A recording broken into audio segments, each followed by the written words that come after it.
I am a comic nerd, and I'm proud of it. What this is was a guitar that I had Yamaha make for me back in the early '90s of comic book heroes that I grew up wanting to emulate.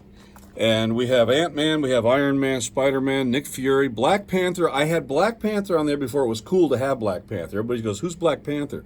Because he's the first black comic hero. What's the matter with you? Don't you notice?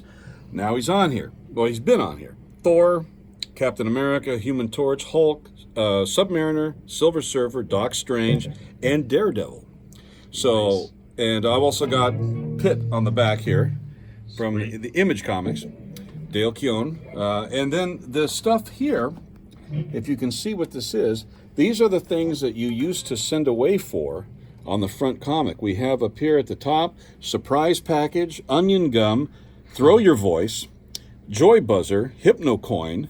That was the comics code at the 12th fret, approved by the comics code, because that was always the stamp you had. Yeah, I remember those. And then you have X-ray specs, and I love the fact that you can see this shocked girl with the cleavage behind there, as if you can see through her dress. They always kind of gave you that inflection without having to actually cop to the fact that they couldn't do that. This was, you could see behind, so you could see, the nerds could see like any bullies coming up on them. And then you have the secret spy scope here, and again with some chick on the beach. And then these were bike decals down at the bottom here. So you had all of these cool things that you could send away for. And then up at the top, we have 12 cents, which was the price the comics were when I was collecting them. They actually went from a dime to 12 to 15 after that. When they got to be a quarter, it was out of my price range. You know, I just couldn't... What are some of the highlights of your comic collection? Iron Man 1, Spider-Man, a Submariner 1, Hulk 1. God, there's so many. That's awesome.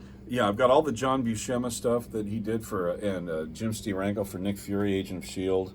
And looks like all these too, I drew these. That's what's crazy. You drew these yourself. Yeah, I drew these, and they were inset in here. Now, what I did was, when I say drew them, I did draw them, but I drew them from the actual poses of the artists that drew them. This was Gene Colan. This is Marie Severin. This was Jack King Kirby, John Buscema, Jim Steranko, Dan Adkins, George Tuska, Johnny Romita.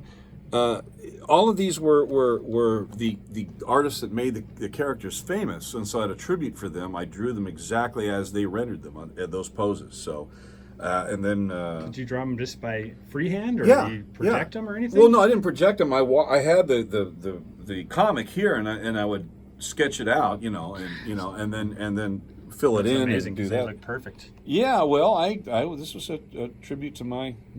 Everybody says, "Who's your early influences?" Thinking I was going to say Hendrix. I was like, "No, Spider-Man." I'm sorry, So this is your Yamaha Pacifica. Yeah. And you got like a cool brass string tree there. Yeah, that's Gary Erickson. It's ruby slippers. They're rubies underneath, and there's rubies down here in the saddles. You can see because the string rests on stone, and the harmonics are much purer. It sustains longer. Wow, look, they are little rubies. Yeah. And then I have the wobble arm here exactly parallel because I use it a lot for here, like going. I'll push down as I'm picking, and I can kick it out of the way. But that's like a style that I use a lot, like a sax player. Sax players been their amateur, so I do a lot of that. You'll hear it all over the album. This is a oh my God, it's a Sur pickup. Sir Humbucker. Yes, and then this one up here is a specifically wound single coil from Yamaha that Leo Knapp wound. That it's an amazing sound. Has a much more of a glassy.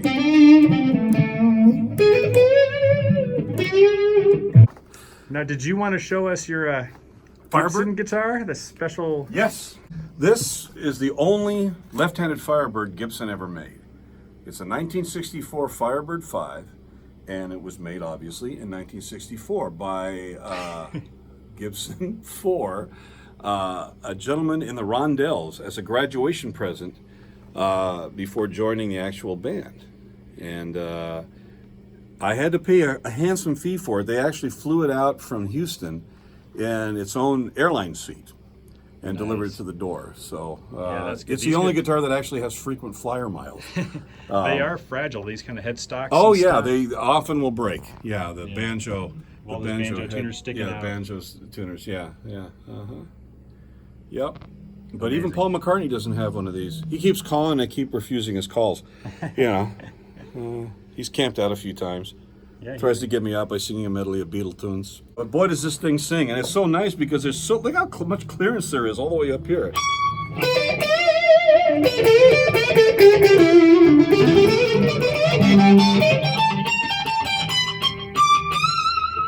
It's just like, it's wonderful.